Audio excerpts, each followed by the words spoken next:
역대하 6장 26절부터 27절까지입니다. 만일 그들이 주께 범죄함으로 말미암아 하늘이 닫히고 비가 내리지 않는 주의 벌을 받을 때에 이곳을 향하여 빌며 주의 이름을 인정하고 그들의 죄에서 떠나거든 주께서는 하늘에서 들으사 주의 종들과 주의 백성 이스라엘의 죄를 사하시고 그 마땅히 행할 선한 길을 가르쳐 주시오며 주의 백성에게 기업으로 주신 주의 땅에 비를 내리시옵소서. 아멘. 기도하겠습니다.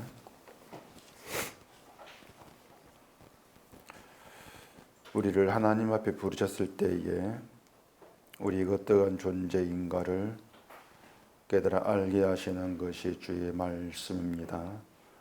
오늘 이 시간도 주의 말씀을 통해서 우리의 본분임을 알게 하시고 그런 우리에게 베풀어진 하나님의 크신 은혜에 감사가 되고 또한 찬송할 수 있는 그 길로 인도받기를 소원하는 저희가 되게 해주시옵소서. 예수님 이름으로 기도합니다. 아멘. 지금 오늘 본문 읽으시면서 여러분들이 좀 느꼈을지 모르겠는데 우리를 좀 어렵게 하는 그 내용이 있습니다. 그 26절 마지막에 그들의 죄에서 떠나거든 이러한 내용인데 이 내용이 우리를 난감하게 한다면 그 이유가 무엇인가를 좀 생각해 볼 필요가 있죠. 우리가 지금까지 들어온 대로 한다면 죄인된 인간은 죄를 극복할 수도 없고 이길 수도 없다는 것입니다. 죄밖에 나올 것이 없는 게 인간이다. 그렇게 우리가 들어왔단 말이죠. 그런 우리가 과연 죄에서 떠날 수가 있느냐고 하는 겁니다. 여러분 가운데서도 난 죄에서 떠났다 이렇게 얘기할 수 있는 분은 없을 거예요. 저 역시도 그렇게 말할 수는 없는 거죠. 그런데 솔로몬이 한 이 기도에 죄에서 떠나거든 하늘에서 하나님이 들으시고 이스라엘의 죄를 사하게 해달라. 이 기도란 얘기입니다. 이 말을 바꾸어 보면은 죄에서 떠나지 아니한 자의 간구는 하나님이 듣지 마시고 또 그의 죄도 사하지 마시옵소서 이러한 뜻이 되는 것이죠. 그렇기 때문에 죄에서 떠나거든 이 말은 좀 우리를 난감하게 한다 그렇게 볼 수 있는 겁니다. 본문을 다시 보겠습니다. 만일 그들이 주께 범죄함으로 말미암아 하늘이 닫히고 비가 내리지 않는 주의 벌을 받을 때에 이곳을 향하여 빌며 주의 이름을 인정하고 그들의 죄에서 떠나거든 주께서는 하늘에서 들으사 주의 종들과 주의 백성 이스라엘의 죄를 사하시고 그 마땅히 행할 선한 길을 가르쳐 주시오며 주의 백성에게 기업으로 주신 주의 땅에 비를 내리시옵소서. 이 기도죠.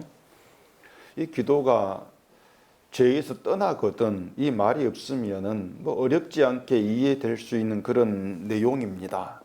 하나님께 범죄에서 벌을 받을 때 성전을 향해 간구하면 하나님이 하늘에서 들으시고 죄를 사해 주십시오.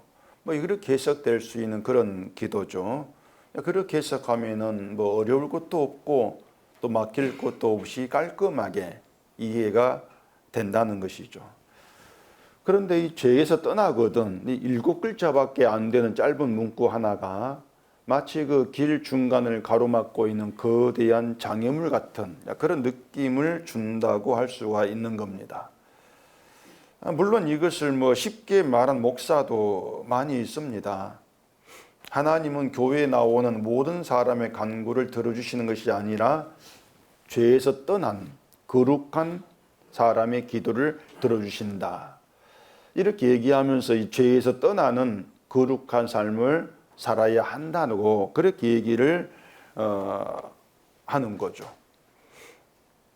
죄에서 떠난 자의 기도를 들으신다는 말이 아예 잘못된 건 아닙니다. 맞는 말이에요. 맞는 말인데 문제가 뭔가 하면은 이 죄를 목사가 가르친 대로 받아들이고 믿으면서 그 죄에서 떠나기를 힘을 쓴다고 하는 것입니다. 목사가 얘기하는 죄는 거의 대부분이 윤리, 도덕적인 것이고 교회 생활과 연관된 것들입니다. 주의를 잘 지킨다거나 또 11조를 잘 한다거나 윤리, 도덕에 어긋나지 않게 양심껏 착하고 바르게 살아가는 이런 것들을 죄에서 떠나는 것, 그렇게도 생각을 하는 것들이 하고 있는 것이죠. 그래서 죄에서 떠나는 것을 이제 그런 식으로 생각을 하고 이런 사람의 기도를 하나님이 들으신다, 이렇게 얘기하고 있는 것이 이제 잘못된 것이 되는 것입니다. 오히려 그러한 것들이 죄에서 떠나지 못한 사람들의 악한 생각이 될 뿐이라고 하는 것이에요. 자, 그러면 오늘 이제 우리가 알아야 될 중요한 내용은 정해졌습니다. 말씀드린 것처럼 죄인이고 죄밖에 나올 것이 없는 인간으로서 죄에서 떠나는 것이 가능한가? 이걸 우리가 알아야 되고, 가능하다면 성도는 죄에서 떠난 사람이라고 할 수가 있는데 왜 계속 죄인이라고 해야 되는가? 이것도 우리가 좀 생각을 해야 되고, 그리고 우리가 떠나야 될 죄는 무엇이고 또 죄에서 떠난다, 이게 무슨 뜻인가? 이런 문제들을 이제 우리가 오늘 설교를 통해서 좀 생각해 봐야 되고 알아야 될 그런 내용들이 되는 것입니다. 근데 지금의 교회를 보면은 믿음에 대해서는 계속 강조를 하고 있는데 이 죄 문제는 거의 언급을 하지 않는 편이라고 할 수가 있습니다. 언급한다 해도 목사의 필요성에 따라서 말씀드린 것처럼 교회 생활이나 윤리적인 것, 이런 것들이 전부죠. 그래서 교회 생활에 필요한 것들을 죄로 간주하면서 그런 죄를 떠나라, 주일 성수를 잘해라, 이렇게 가르친다고 하는 것이죠. 자, 그런 결과로 인해서 죄에 대한 교인들의 인식이 아예 잘못되어 있습니다. 정말 잘못되어 있는 게 지금 현실이에요. 근데 평소에는 정말 죄에서 떠난 사람인 것처럼 죄에 대해서 전혀 의식하지 않고 살다가 무슨 문제가 생기면은 내가 범죄해서 벌 받는 것인가, 자, 그렇게 생각하는 것들이 대부분이에요. 그러다가 결국은 자기 힘으로 인해서 뭔가 이제 죄에서 떠나려고 자꾸 뭔가 시도를 하려는 그런 모습이 나와지게 되는 거죠. 벌 받는 걸 해결해 보려고 그런 자기의 그 애쓰는 모습이 나오는 것이고, 또 하나님께서 기뻐하실 믿음이 되려는 그런 시도를 하기도 한단 말입니다. 그런데 이제 그런 것들 하나하나가 하나님께는 불량품으로 그렇게 등록될 수밖에 없어요. 목사가 성경을 모른다는 증거가 뭔가 하면은 하나같이 교인을 하나님 보실 때 합격품으로 만들려고 한다는 게 성경을 모른다는 겁니다. 뭐 창세기부터 요한계시록까지 암송한다 할지라도 성경을 모르는 거예요. 문제가 되는 부분은 고치고 고쳐서 하나님께서 받아주실 만한 합격품, 그렇게 이제 만드는 거, 그걸 목사의 사명으로들 생각을 하는 것인데 그게 성경을 모르는 증거라고 하는 것입니다. 왜 그런가 하면은 이 성경에서 인간은 그냥 하나님의 기준에 미달된 불량품이에요. 처음부터 끝까지 불량품입니다.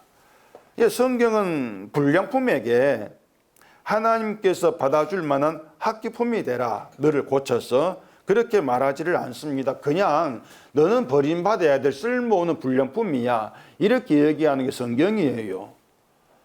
이게 성경이라는 것을 아는 목사라면은 교인들에게 해줄 수 있는 말은 당신들은 버림받아야 될 쓸모없는 불량품입니다, 이렇게 말하는 게 성경들이 얘기하고 있는 것이죠. 근데 또 아무리 말을 해줘도 이 사람들이 자기를 불량품으로 인정하지 않으려고 하죠. 지금 그 교회에서 배운 것이 그것이란 말입니다. 쓸모없는 자 되지 말고 쓸모 있는 자가 되라, 그렇게 배워왔지 않습니까? 그래서 불량품인 주제에 자꾸 믿음을 흉내내면서 뭔가 천국에 들어갈 합격품이 되려고 이런저런 시도들을 하게 되는 것이에요. 근데 그런 시도들이 몽땅 다 헛된 수고일 뿐이고, 이제 그게 성경이 말하는 죄가 된다는 겁니다. 그게 죄다. 자, 지금 제가 죄가 무엇인가를 말씀드렸어요. 기억하십니까? 방금 1초 전에 말했습니다. 1초 전에 말한 것도 기도 못한다는 건 곤란해요. 죄는 자기가 불량품이라는 것을 인정하지 않고 자꾸 쓸모 있는 자가 되려고 하는 게 죄다. 기억하셔야 됩니다. 내가 죄인이라는 것을 인정하지 않고 의인 행세를 하는 게 죄라는 것입니다. 그게 죄라면은 죄에서 떠난다고 하는 것을 어떻게 일을 해야 되겠습니까?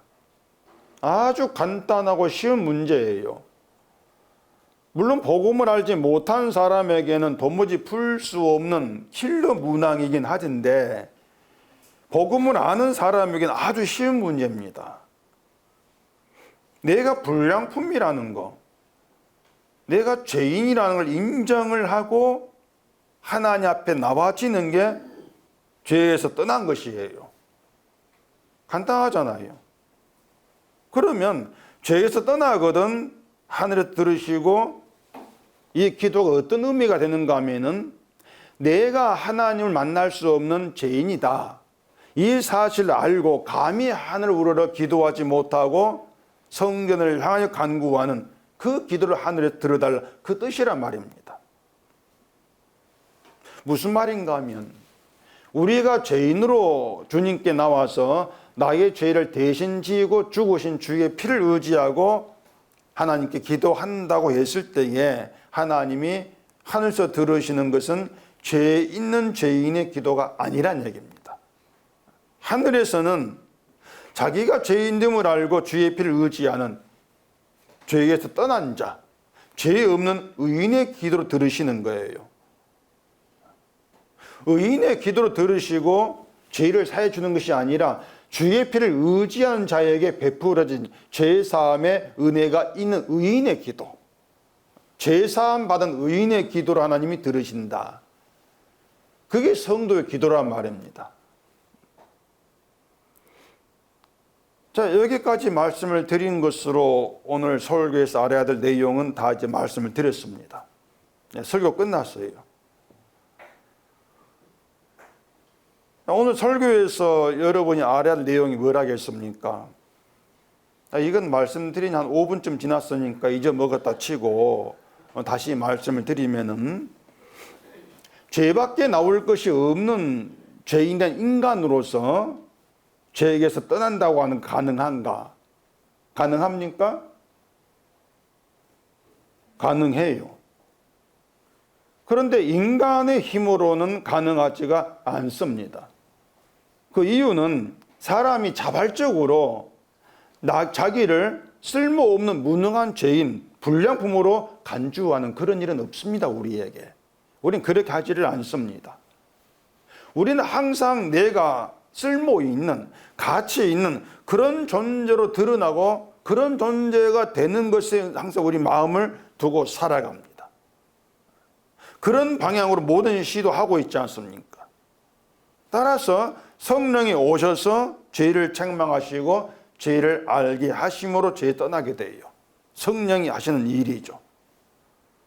그러면 성도는 자신이 죄인됨을 아는 것으로 죄에게서 떠난 자, 이렇게 얘기할 수가 있는데, 왜 계속 죄인의 자리에서 죄인으로 존재를 해야 되는가? 그 이유가 뭐냐고 하는 거죠. 나를 죄인으로 알고 죄인의 자리에 있을 때에 내가 가치 있는 존재가 되어야 되는 것이 아니라 예수님의 십자가, 그 십자가의 은혜가 가장 가치 있고 높임받고 자랑되고 찬송되어야 될 존귀함이다. 이런 고백이 나와진단 말입니다. 죄인의 자리에서. 그게 죄에 떠난 것이에요. 결국은 예수님 십자가 은혜를 높이고 감사 찬송하는 그런 성도로 존재하기 위해서 우리를 죄인의 자리에 밀어놓고 죄인됨의 고백이 나오게 하시는, 이게 하나님 일인데, 그게 바로 죄에 떠난 성도다. 이렇게 간주가 된단 말입니다. 이게 오늘 설교에 여러분이 알아야 될 모든 내용이 되는 것이에요. 설교 끝나도 돼요. 예배 끝나도 된단 말이에요.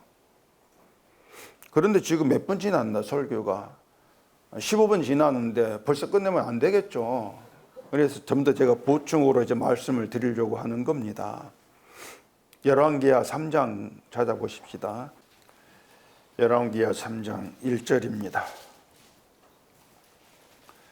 유다의 여호사밧 왕 18째 해에 아합의 아들 여호람이 사마리아에서 이스라엘을 12해 동안 다스리니라. 그가 여호와 보시기에 악을 행하였으나 그의 부모와 같이 하지는 아니하였으니 이는 그가 그의 아버지가 만든 바알의 주상을 없이 하였음이라.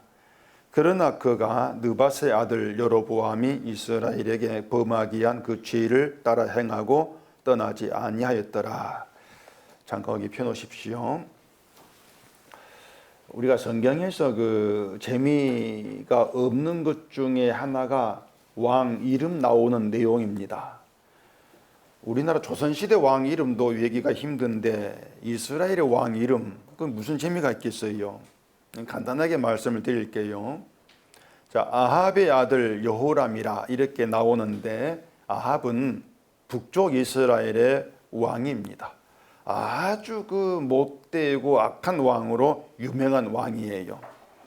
그 아합의 아들 여호람이 자기 아버지인 아합 왕이 만든 바알의 주상, 그러니까 우상을 없앴다 이렇게 되어 있죠.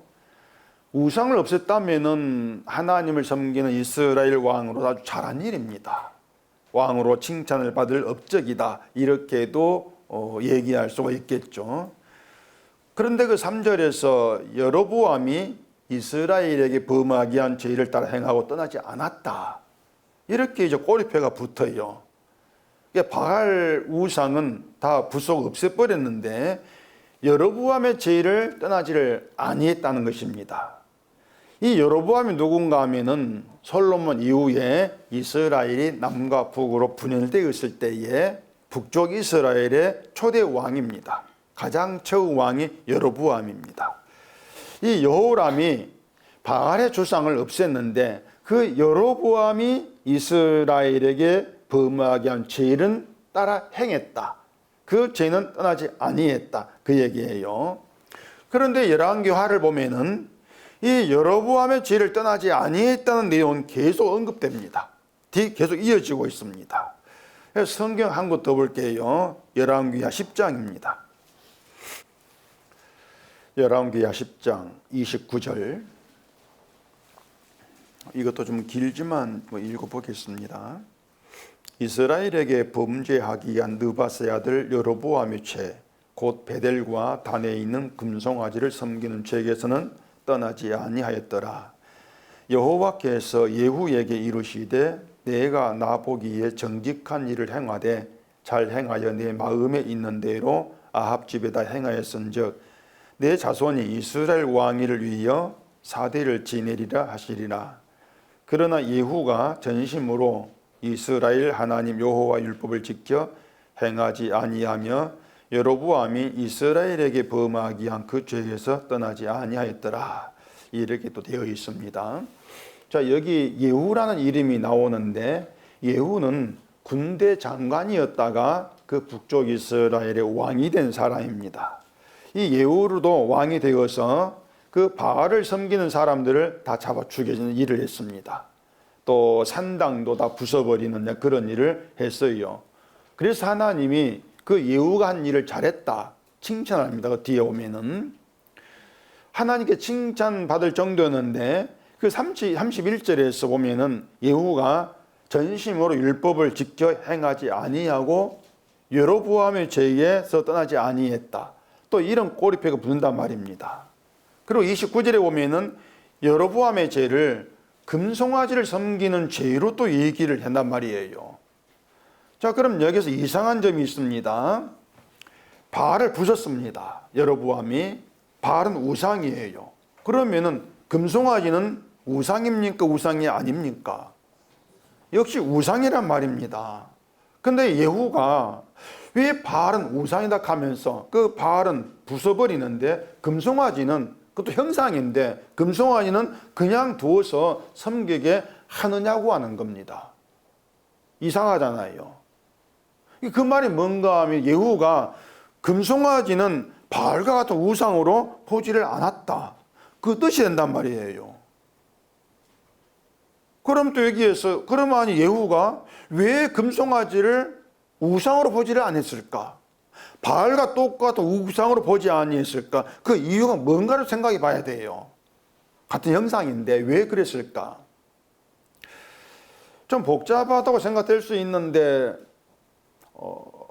여로보암의 죄를 제가 지금 말씀을 드리는 것은, 자, 죄에서 떠나는 것을 먼저 죄인됨을 아는 것이라고 말씀을 드렸어요. 죄인됨을 아는 것이다. 그 죄인됨을 안다, 죄를 안다, 죄인됨을 안다, 이걸 여러분들이 너무 쉽게 생각할까 싶어서 지금 제가 여로보암의 죄를 말씀을 드리고 있는 것입니다. 그러니까 죄인됨을 안다고 하는 것이 단순히 나를 죄인으로 생각하라고 내가 인정해 주는 그런 차원이 아니라고 하는 것입니다. 예, 내가 죄인입니다, 그렇게 나를 그냥 인정해 주는 그런 차원이 아니라는 거, 그걸 여로보암의 죄를 통해서 제가 말씀을 드리려고 하는 거예요. 자, 말씀드린 것처럼 예후가 바알은 우상으로 여겼습니다. 그래서 다 부숴버렸어요. 그 일로 인해서 하나님께 너 잘했다, 이게 칭찬까지 받았단 말입니다. 근데 무슨 이유로 금송아지를 섬기는 여로보암의 죄에서는 떠나지 아니했느냐? 이걸 알려면 또 우리가 여로보암이 한 일을 또 좀 생각을 해봐야 돼요. 다시 또 열왕기상 가보겠습니다. 12장입니다. 열왕기상 12장 27절입니다. 만일 이 백성이 예루살렘에 있는 여호와의 성전에 제사를 드리고자 하여 올라가면 이 백성의 마음에 유다 왕 된 그들의 주 르호보암에게로 돌아가서 나를 죽이고 유다의 왕 르호보암에게로 돌아가리로다 하고, 이에 계획하고 두 금송아지를 만들고 무리에게 말하기를 너희가 다시는 예루살렘에 올라갈 것이 없도다. 이스라엘아, 이는 너희를 애굽 땅에서 인도하여 올린 너희의 신들이라 하고, 하나는 베델에 두고 하나는 단에 둔지라. 이 일이 죄가 되었으니 이는 백성들이 단까지 가서 그 하나에게 경배함이더라. 자, 이 내용인데, 자, 이스라엘이 남쪽 북쪽 분열되었다고 했죠. 그럼 성전은 어디에 있습니까? 북쪽입니까 남쪽입니까? 남쪽 이스라엘에 있죠. 예루살렘에. 거기에 성전이 있습니다. 자, 그러면은 북쪽 이스라엘에 속한 백성이 제사하려면 어디로 가야 돼요? 남쪽 예루살렘으로 가야 돼요. 성전 가야 되니까. 자, 이것 때문에 여로보암이 불안해진 거란 말입니다. 왜냐하면 자, 백성들이 예루살렘에 왔다가 출입하게 되어지면은 그 마음이 그 유다 왕 르호보암에게로 향하지 않겠냐, 그거예요. 서로 왕래하다 보면은 마음이 그쪽으로 가지 않겠냐. 그러면은 그 유다 왕이 좋아서 유다 왕을 섬기려고 자기를 죽일 것이다 하는 그런 계산을 여로보암이 한단 말입니다. 목사가 대개 보면은 자기 교회 교인이 다른 교회 목사 설교 듣는 것을 싫어하고 단속하는 경우가 많습니다. 이유는 뻔해요. 자기 설교보다도 다른 교회 목사 설교를 또 좋아할까봐 그걸 단속을 이제 하는 거죠. 저는 신경 안 씁니다, 뭘 듣든지 간에. 근데 목사는 그걸 경계를 해요. 신경을 써요. 목사의 가장 듣기 싫은 말이 뭔지 압니까? 우리 교회 목사 설교는 들어 은혜가 안 되는데 저 목사님 설교 은혜가 돼. 이걸 굉장히 듣기 싫어합니다. 정말 경기할 정도로 듣기 싫어해요. 뭐 그런 말 들으면 불안하죠. 아니 이제 내 교인을 저 교회로 빼앗길까. 그래 교인을 미리 단속한 차원에서 이제 다른 교회 목사 설교 듣는 걸 단속하는 경우가 좀 꽤 있어요. 그러니까 그런 게 지금 여로보암과 다르지 않다는 얘기입니다. 그러니까 여로보암이 그런 이유로 자기 백성 단속하려고 예루살렘에 가지 못하게 하려고 이제 제사 북쪽의 제사 드리는 방법을 권하는 거예요. 그게 뭐냐면은 금송아지 2개를 만들어서 베델과 단에 하나씩 두는 거란 말입니다. 그러면 이제 금송아지를 성전으로 대체해서 예루살렘 가지 않고도 제사하도록 그렇게 만든 거예요. 자, 그러면은 금송아지만 필요한 게 아니고 또 이스라엘 또 필요한 게 있죠. 뭡니까? 예, 제사를 주관할 제사장이 필요하단 말입니다. 나 제사장은 네 집은 될 수 있어요. 근데 여로보암은 보통 일반 백성을 가지고 제사장을 세운단 말입니다. 그리고 절기도 자기 마음대로 바꿔버리는 거예요. 7월 14일을 8월 10일 바꾼다든가 절기도 바꾸어가지고 제사하게 하는 것이에요. 자, 그렇게 자기 백성들을 북쪽에 붙들어 놓고 자기를 계속 왕으로 섬기도록 그렇게 삼은 거죠. 그걸 여러 번 죄라 이렇게 얘기를 하고 있는 겁니다. 그 죄를 이스라엘 왕들이 떠나지 아니했다고 하는 것은 여로보암이 행한 일들이 다른 왕에게도 필요하고 좋은 일이다 그 뜻이에요. 어떤 점이 그런가 하면은 왕은 백성이 있어야 되죠. 백성이 많아야 되고 많은 백성이 자기를 지지해 줘야만이 왕으로서의 힘이 있단 말입니다. 뭐 지지율이 뭐 10몇 프로, 20% 그렇게 낮으면은 이 왕의 힘이 없어요.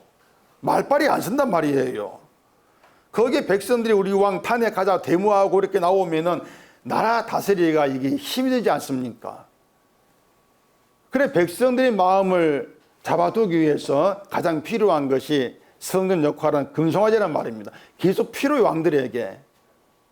만약 금송아지도 우상으로 부숴버린다면 자연히 성전인 예루살렘으로 백성이 갈 거라 예상하니까 그걸 부수지를 못하죠. 여로보암과 똑같이. 그런 이유로 여로보암의 죄를 떠나지를 못하는 거예요. 그러면 여로보암의 죄가 금송아지를 만든 것이냐? 그렇게 보게 되어지면은 지금 우리나 한국교회는 여로보암의 죄와 관계없게 되는 것이죠. 왜? 금송아지 없으니까. 그런데 금송아지가 정말 없느냐? 없는 데 있습니다. 보이지 않는데 금송아지가 있어요. 그러니까 눈에 보이는 송아지는 없는데 보이지 않는 금송아지가 온 한국교회에 가득가득 채워져 있단 말입니다. 물론 실제 금송아지 있으면 뭐 넘어가겠죠. 금값이 얼마나 비쌉니까? 이 온 한국교회에 가득 채워져 있는 금송아지, 이게 뭔가 하면은 십자가를 종교화한 거예요. 그게 여로보암이 금송아지예요. 십자가를 종교화해버리는 거. 예루살렘 갈 필요 없다. 여기 금송아지가 너희를 애굽에 인도하여낸 하나님이니까 여기 와가지고 제사하고 절 바치고 그래 복 받는다. 이게 여로보암이란 말입니다. 결국은 성전을 제사 복 받는 이방 종교로 만들어버린 거예요. 이게 진짜 죄가 되는 것이에요. 성전의 제사, 제물 앞에서 내가 죄인입니다. 이런 고백이 나오는 것을 찾아내버린단 말입니다. 이게 지금의 교회가 하고 있는 일들이죠. 십자가 금송아지가 되고 교회가 금송아지를 하나님으로 섬기고 복을 비는 곳으로 전락되어버린단 말입니다. 결국 여전히 여로보암의 죄에서 떠나지 못한 것이 지금의 이 세상의 현실이에요. 이걸 두고 죄의 보편성 이렇게 말합니다. 죄의 보편성. 여로보암의 죄만이 아니라 온 이스라엘의 죄가 되는 것이고 유다의 죄가 되는 것이고 지금 우리의 죄가 된다. 그게 여로보암의 죄다. 그렇게 되어지는 것이죠. 저 사람만 죄가 아니라 나의 죄고 그때의 죄가 아니라 지금의 때의 죄고 온 교회만 죄가 아니라 은속교회의 죄다. 우리가 교회로 모인다면은 관심을 어디에 두어야 되는가 하면은 우리가 그토록 감사하다고 말한 십자가의 모든 관심을 두어야 됩니다. 나의 죄를 대신 지고 죽으신 십자가에 관심을 두는 자로 모이는 교회이지 않습니까? 그렇기 때문에 십자가에 관심을 두고 모이는 교회는 모두가 죄인이기 때문에 교회는 저주의 자리, 죽음의 자리가 되는 게 맞아요. 근데 교회에 와가지고 복받겠다고 하고 하나님의 이름을 부른다면 죄인이라고 하는 아예 생각도 하지 않는 것이죠.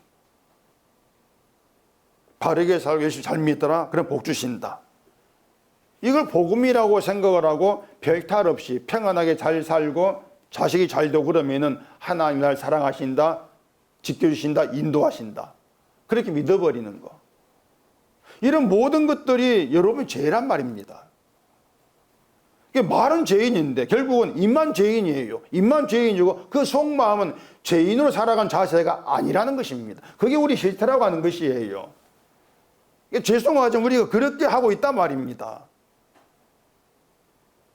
뭐 복음 하고는 있는데 세상에서 내 자리는 내려놓을 생각 전혀 없는 거예요. 늘 내 자리는 가치 있는 자리, 존귀한 자리 그렇게 삼고 싶어 한단 말입니다. 그러니 내가 내 빠지고 죄인을 고백하는 것도 헛되다, 그런 생각을 하지 않을 수가 없는 거죠. 나의 고백이 헛된 것이야, 그렇게 생각하셔야 하는 것이에요.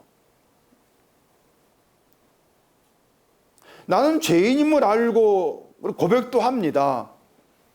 그렇게 자기를 생각한다면 그게 또 한편으로는 죄인으로 고백하는 복음을 하는 성도라는 거, 난 복음한 성도야, 그 자리를 염두에 두고 하는 얘기할 수도 있단 말입니다.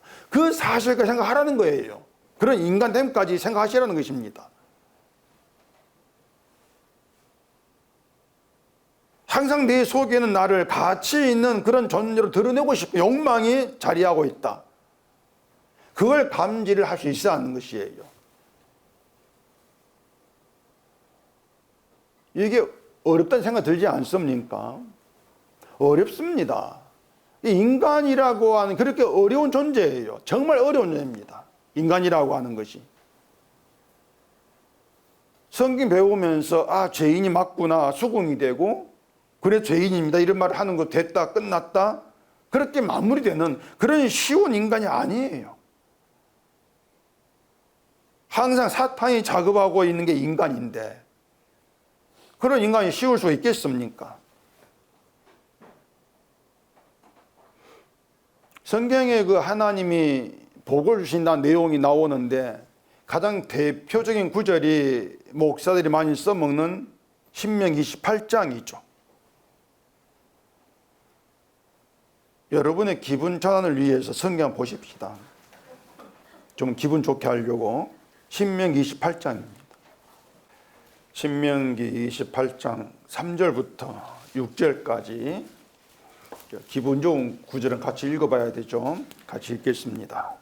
성읍에서도 복을 받고 들에서도 복을 받을 것이며 내 몸의 자녀와 내 토지의 소산과 내 짐승의 새끼와 소와 양의 새끼가 복을 받을 것이며 내 광주리와 떡반죽 그릇이 복을 받을 것이며 내가 들어와도 복을 받고 나가도 복을 받을 것이니라.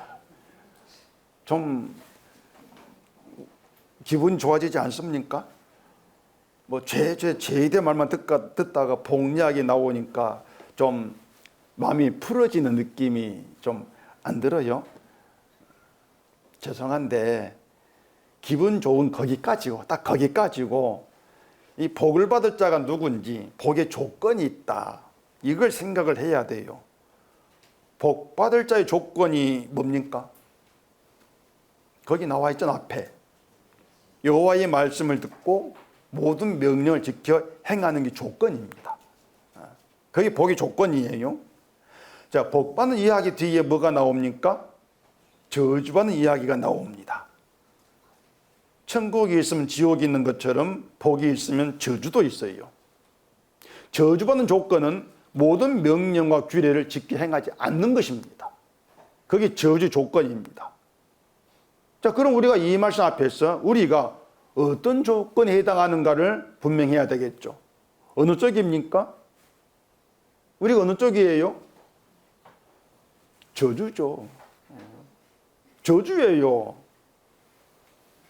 성읍에서 저주를 받고 들에서도 저주를 받고 내 몸의 소생 자식이 저주를 받고 들어와도 저주받고 나가도 저주받고 이건 같이 안 읽겠습니다. 기분 안 좋은 구절이니까. 근데 이게 우리 해당되는 내용이란 말입니다. 근데 목사들이 이 복의 조건, 저주 조건을 마음대로 바꿔버려요. 하나님 명령과 규례를 지켜 행하는 것을 뭐 10일, 주일, 성수, 교회, 헌신, 목사 섬긴 이런 것을 바꿔한단 말입니다. 그렇게 하면 복 받고 하지 않으면 저주받는다. 이 교회가 말한 내용들이죠.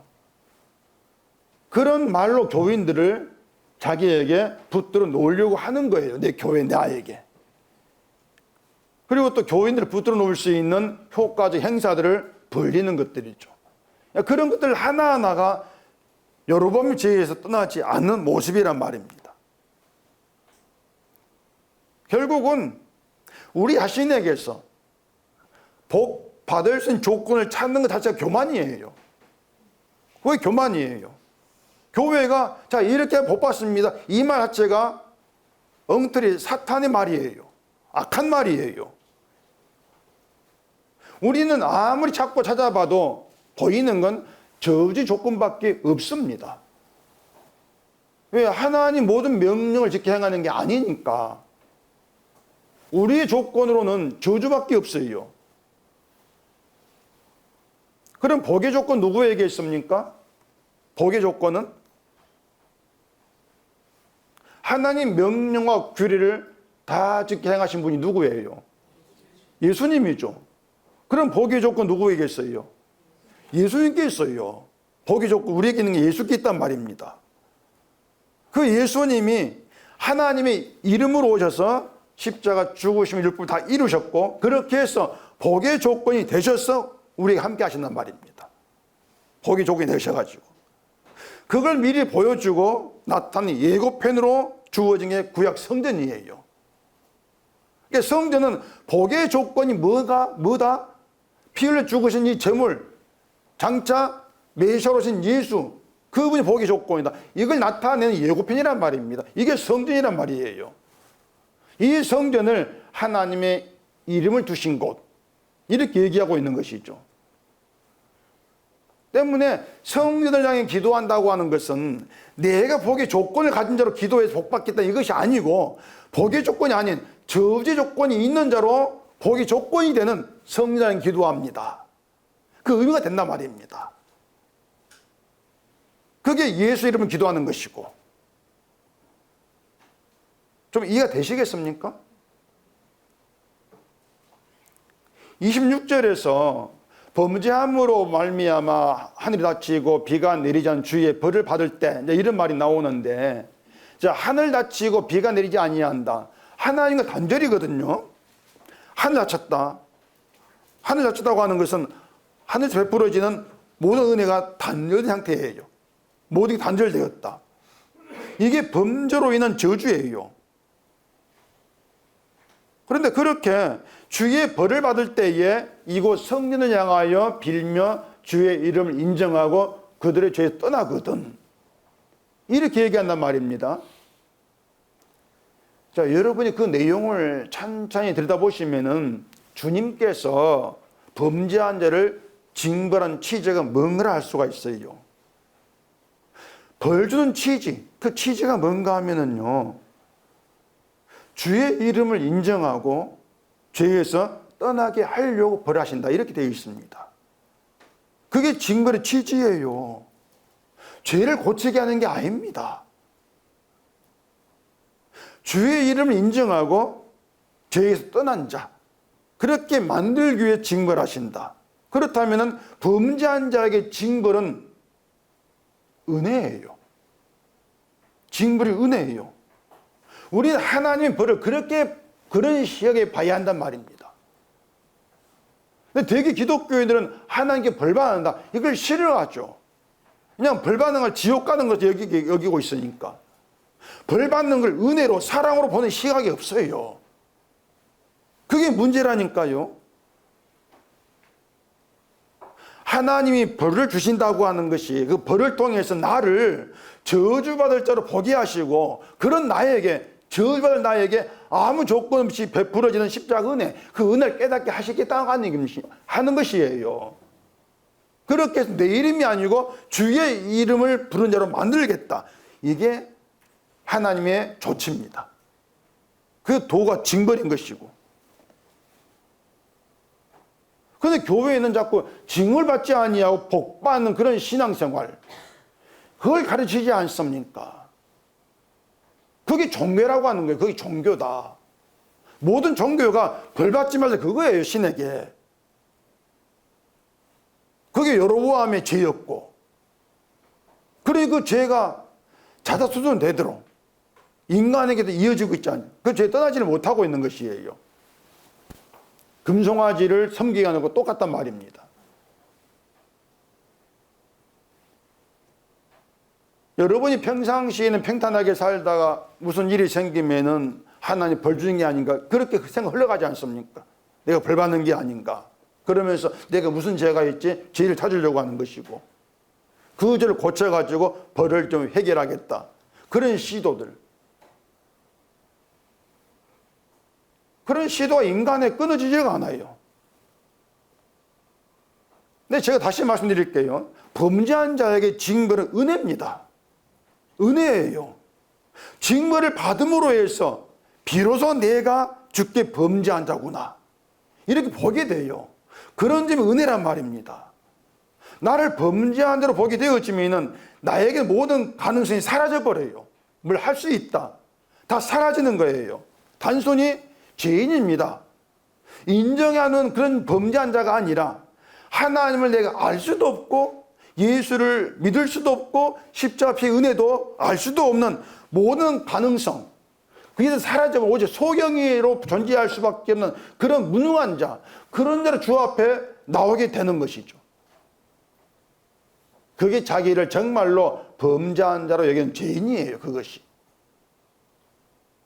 그리고 그런 나에게 찾아오신 주 대신 예수를 알게 되고 십자가 피의 은혜 감사가 되어진다. 그게 그러면은 나로서는 알 수 없는 신비한 현상, 하나님의 개입, 성령의 역사하심, 일하심, 함께하심, 그렇게 다가오는 것이죠. 그게 감사하는, 그게 감사가 되는 거예요. 그게 진심으로 죄에서 떠난 성도라고 하는 것입니다.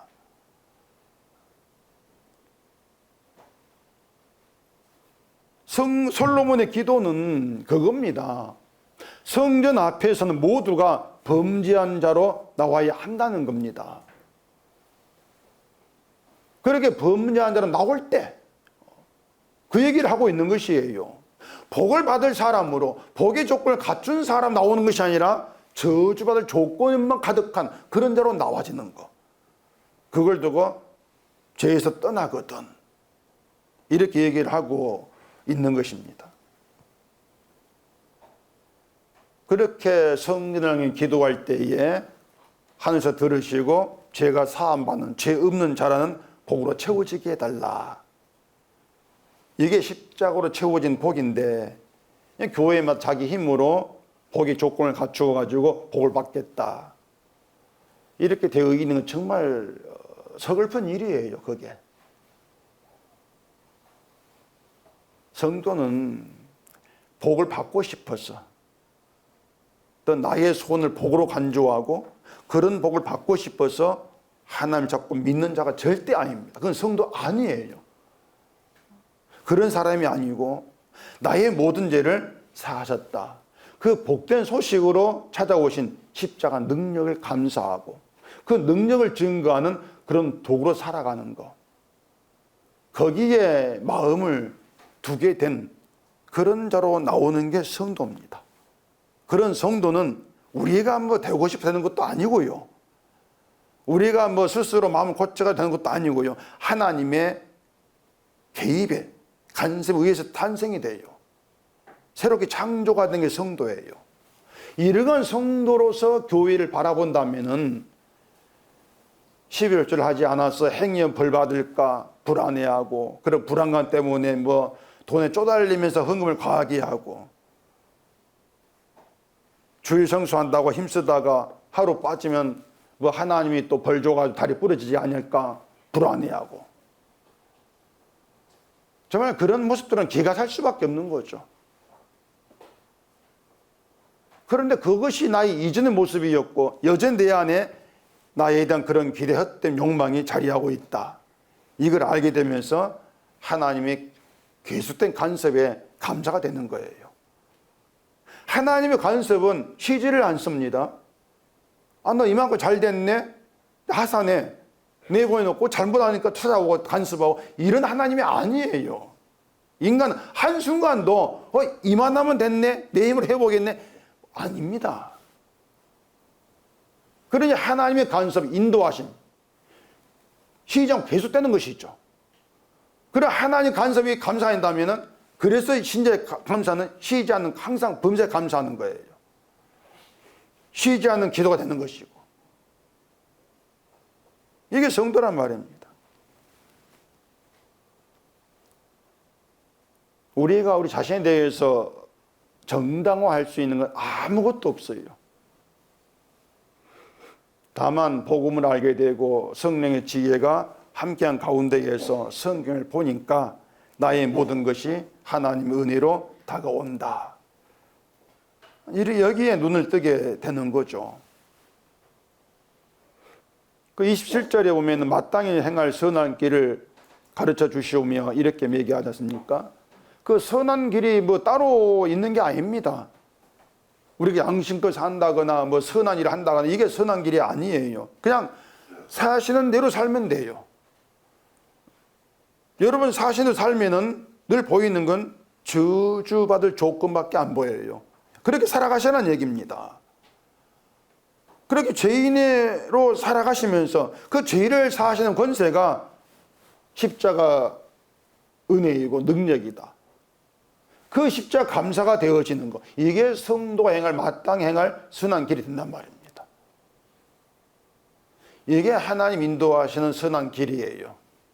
우리 하나님 인도는 죄인을 죄 안 짓는 자로 고치는 게 인도가 아니고요, 죄인으로 사는 가운데에서 벌하시고 징계하시면서 내가 누구인가 깨달아 알게 하시고, 그렇게 해서 하나님의 은혜를 깨닫고 감사하는 그런 자로 만들어가는 것입니다.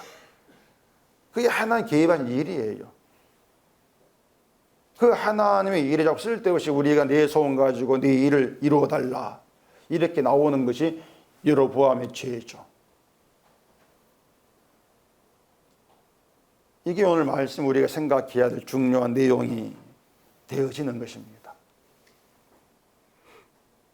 인간이라고 하는 것은 정말 표현하자면 지독합니다. 지독해도 그렇게 지독한 인간이 없어요. 우리 모두가 다 그렇습니다. 나에 대한 환상이나 욕망들, 어떤 꿈들, 소원들을 우리는 절대 버리지를 못합니다. 그러니 그런 우리에게 하나님의 간섭이 없다면 우린 여로보암처럼 늘 종교 가운데에서 하나님을 찾는 그런 자로 나올 수밖에 없죠. 그런 여러분을 간섭하시면서 죄를 깨달아 알게 하시는 그 하나님 일하심이 찬송이 되셔야 되고, 그게 우리를 인도하시 선한 길이라는 걸 깨닫고 그 선한 길을 인도받기를 소원하는 기도, 그게 우리 가운데에 나와져야 되는 것이죠. 물론 그런 기도 나오게 하시는 것도 하나님께서 하시는 일이고, 이러한 성도들 여러분이 늘 좀 바라시고 또 거기에 마음을 두시려 한다는 것입니다. 성도가 되어서 잘 되겠다, 그건 헛된 욕망이니까 아예 그런 생각 내려놓으시고 하나님 인도한 성도로서 오직 주의 은혜만 찬양하는 그런 자로 만들어 주십시오. 그런 길로 인도해 주십시오. 항상 그런 소원으로만 나와지는 우리가 되어지기를 바랍니다. 기도하겠습니다. 우리 아버지 하나님, 오늘도 말씀을 통해서 우리가 뭘 하든지 간에 모든 시도가 헛된 것임을 깨달아 알게 하시니 감사합니다. 늘 하나님 일하심 가운데에서 징벌까지도 은혜란 사실을 알게 하시니 감사합니다. 늘 말씀을 통해서 또 하나님이 인도하신 우리의 삶을 통해서 나의 나됨을 알게 하시고 죄 있는 자로 주 앞에 나와서 주의 피를 의지하고 주님이 이루신 그 일 속에서 은혜만 감사하고 찬송하는 저희가 되게 해주시옵소서. 예수님 이름으로 기도합니다. 아멘.